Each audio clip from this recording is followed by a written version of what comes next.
Okay, so here we go for part 2 of section 3.2, more rules. The first rule we're going to take a look at in this section is the constant multiple rule.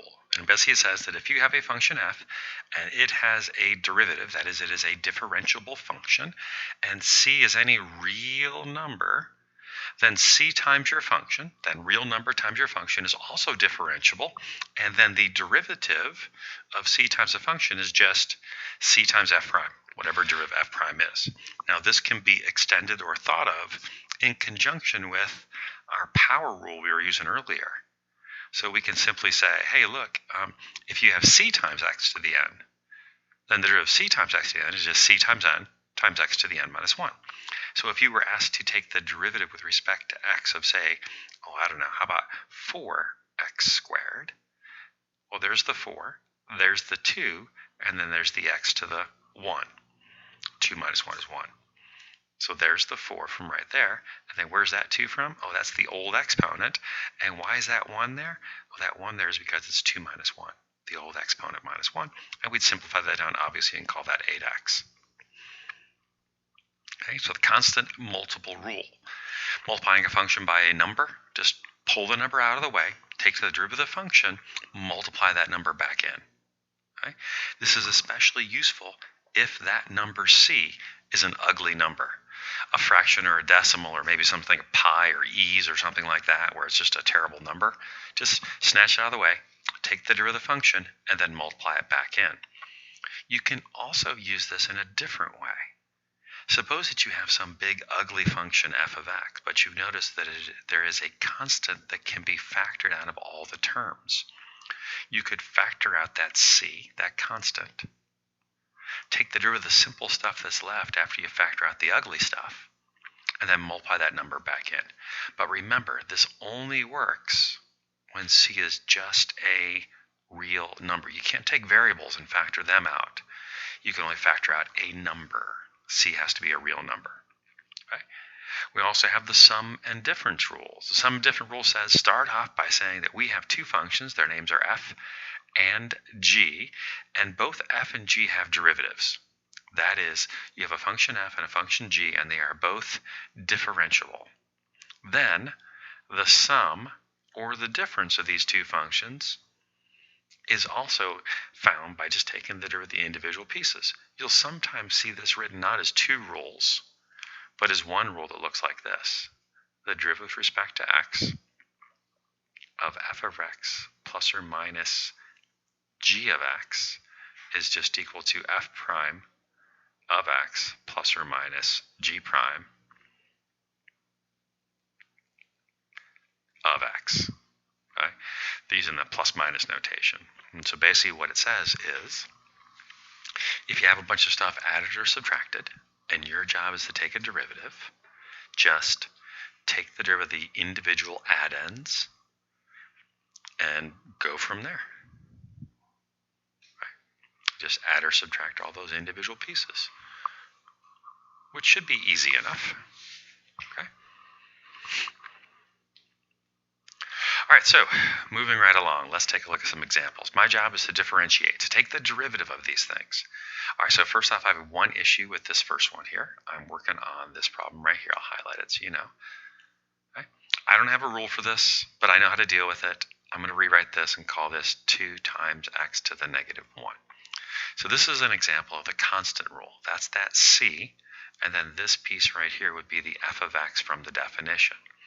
And the definition said when you took the derivative, just take the derivative of f, using whatever rule you need to do, and multiply it by the c that you have there. So then our dy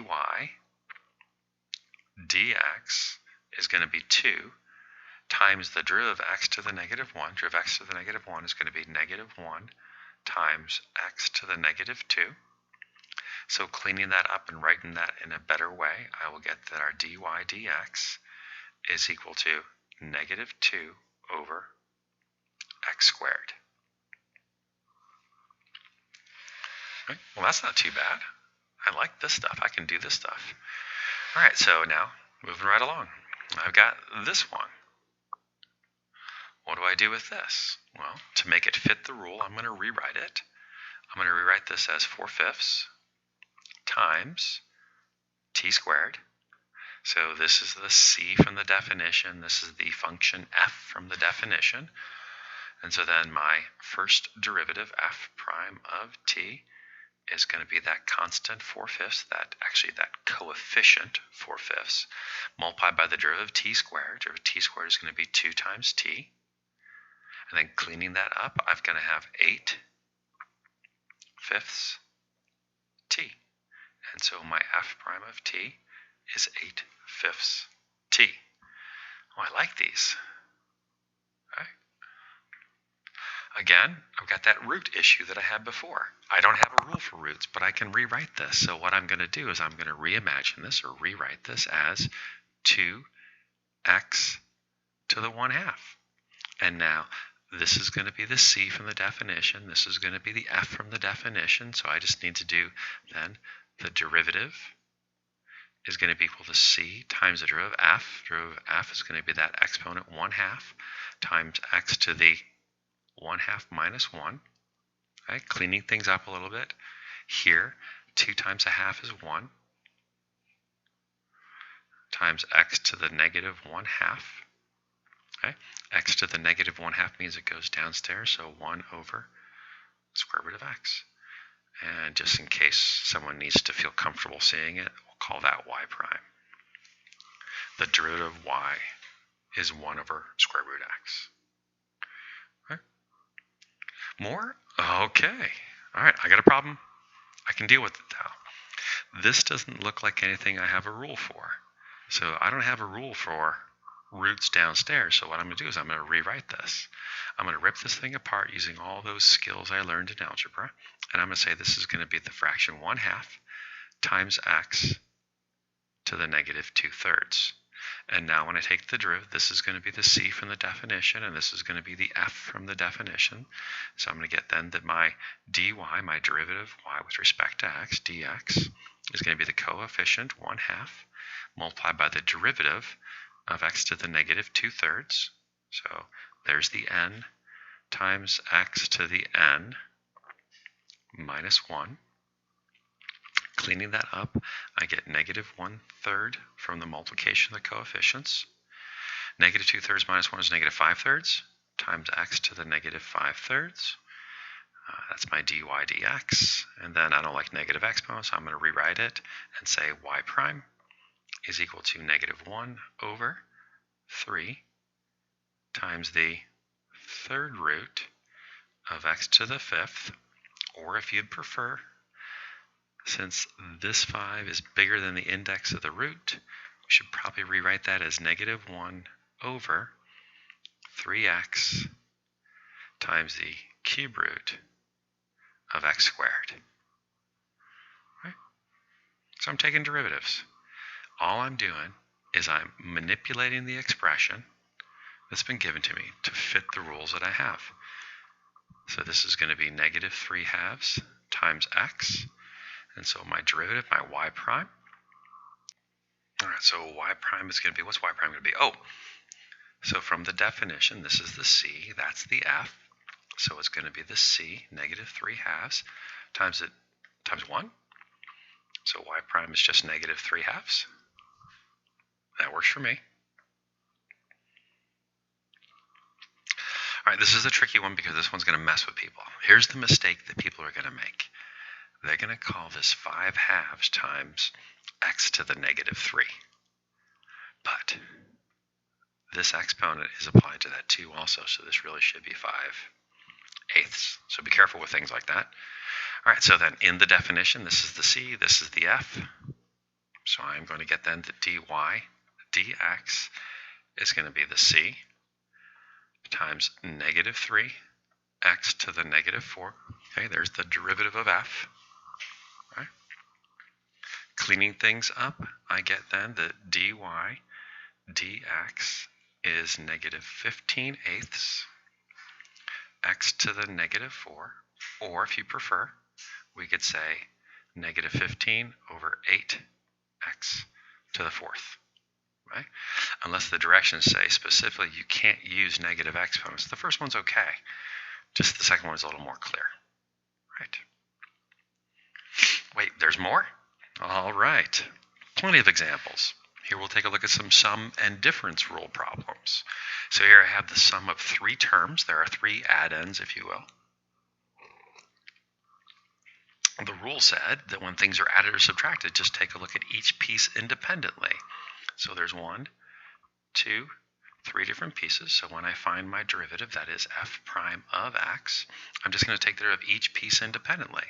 So what's the derivative of the first term, x cubed? Well, that's going to be 3 times x to the 3 minus 1, or 3x squared. The second piece is a negative 4 times an x. Right? So there's the c, and the derivative of x is 1, so negative 4 times 1. And the third term's a constant. The derivative of a constant is 0.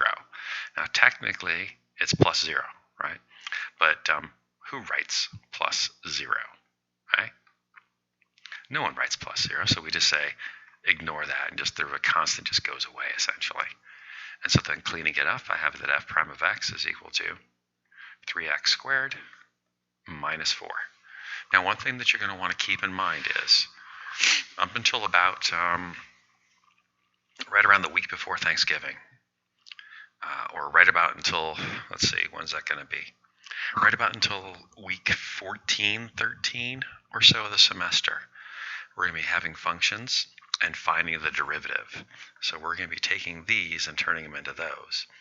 But at the end of the semester, we're going to take these and turn them back into those.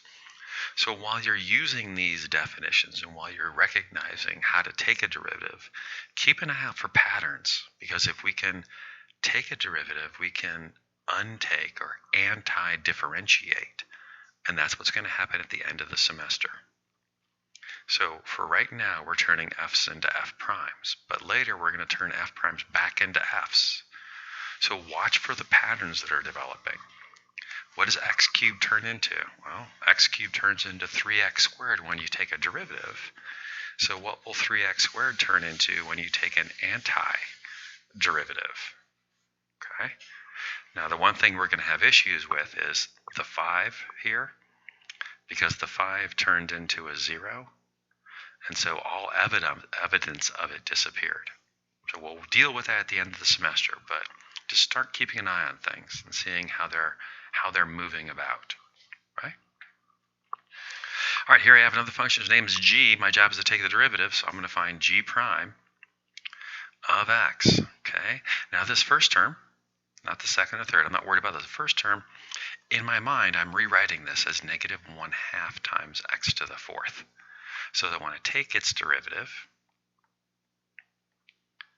I can write it out easier.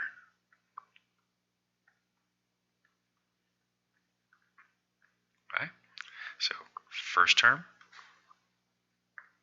second term, third term. Now I need to clean it up. So I get then that g prime of x is equal to, so in the first term, negative 1/2 times 4 is negative 2, plus 9x squared minus 2. And there's my derivative. So my job is to take derivatives. Okay? Now, these derivative problems can get a little tricky because they can be things like this, where our job is to find the points on the curve of blah, blah, blah, blah, blah there, where the tangent line is horizontal. Now, this is a very common problem, and here's the logical connections that you have to make. Okay. Tangent line horizontal implies that the slope is 0, which implies that the derivative must be equal to 0. This is the connection. This is that transitive property of implication for those of you that are taking your logic courses have to know. The statement the tangent line is horizontal implies that the slope is equal to 0. If the slope is equal to 0, it implies that somewhere on this curve, the derivative must be equal to 0. Now, if you think about this curve, this is y equals x to the 4th minus 6x squared plus 4. This is a 4th degree equation with a positive leading coefficient, so it's probably going to look like a w, right? Opening up. So I'm betting that there could be 3 places. Now, I also know that every fourth degree equation doesn't look like that. Some fourth degree equations only go down and come back up once. So I know that one of these two must be true. So when I'm done with this, I'm either going to have found 3 x's or 1 x, or there's another possibility because, wait a second, don't you remember that fourth degree equations could do something weird like this? Where we would get 1 and 2 x's? So I'm looking for everywhere on the curve where the tangent line is horizontal. Tangent line is horizontal means the slope of that tangent line is 0, which means the derivative must be 0. There could be one answer to this problem, there could be 2 answers to this problem, or there could be 3 answers to this problem. Well, now that I know what I'm looking for, let's see if we can go find them. Okay, so now that I know what to look for, let's make it happen. I know that I need to find out, ultimately, when is y prime equal to 0. So if y prime is 0, the first thing I need is y prime. So what is y prime? There are 3 terms. Derivative of the first term is going to be 4x cubed. Derivative of the second term is going to be negative 12x. And derivative of the third term is 0. Okay? Now what you'll notice is I'm also skipping some steps. I'm not writing every single thing out like I was before. I'm moving to a place where I'm more comfortable taking derivatives. I'm seeing that the 2 at the exponent in that second term, 2 times negative 6 is negative 12, and that I don't have to write the step of negative 6 times 2. I can do some of the math in my head. Okay? So now I need to figure out when is 4x cubed minus 12x squared going to be equal to 0. Well, I'll factor. That gives me 4x times x squared minus 3 is equal to 0. Okay? If 4x is 0, then x is 0. If x squared minus 3 is 0, then x squared is 3, and x is equal to plus or minus root 3. Right? Now you'll notice that I left this whole half over here blank. I didn't use any of this space. Why not? Well, because I'm not done. What is the problem asking for? The problem is asking for points on a curve. A point has an x, and it also has a y value, right? And because it has an x and a y value, I'm only partway done with this problem. I know that one place on the curve, or one point, is when x is 0, but what's the y value there? And how do I find the y value? So we'll call this not one point, we'll call this the first point. And how do we get the y value? I simply take that 0, put it back into the original function, and see what the y value is there. And you'll see that that is equal to 4. Right? How about the second point? Well, the second point is when x is equal to the square root of 3. And how do I get the y value? I take the positive root of 3 and put it back into there. And so I get y is equal to the square root of 3 to the 4th minus 6 times the square root of 3 squared plus 4. Root 3 raised to the 4th is 9 minus 18. Root 3 squared is 3. 3 times 6, 18 plus 4. Okay? 9 plus 4 is 13. 13 minus 18 is negative 5. Okay? And how about the third point then? Now, that's going to be when x is equal to negative root 3. Now, depending on how good you are with your algebra, you may have noticed that we're dealing with an even function here, which means that replacing x with negative x, replacing root 3 with negative root 3 isn't going to change anything, and will ultimately end up with the same y value of negative 5. If you don't believe me, feel free to graph it. Okay? So, since this is the first one of these I've done, and I don't feel confident at all that I got this right, I'm going to go take a look at the picture. So I'm going to get rid of the stuff from before, and I'm going to graph this thing. Y equals x raised to the fourth minus 6x raised to the second plus 4. And it looks like there's going to be a horizontal tangent there, there, and there. Now the 1.732 and the negative 1.732, I'm hoping that's going to be the decimal approximation for the square root of 3. So just to be careful, I'm going to grab my calculator and say, what's the decimal approximation of the root 3? 1.732. Looks good to me. I feel very good about what I've just done. Okay? The problem we've just done is a very common problem. It's probably, I wouldn't even say probably, I want to say that problem is in every calculus textbook that has ever been written. To find the points on some curve where the tangent line is horizontal. And actually, they're going to swap out this word sometimes and say find out where the tangent line has a slope of 4, or find out where the tangent line has a slope of negative 2. And all you do is replace this with a 4 or a 2 or a whatever. Right? All right, that brings us to the end of part, what is this? Is this part 2? Yeah, I think this is part 2. We'll come back and make a part 3 for trig. Yay, trig.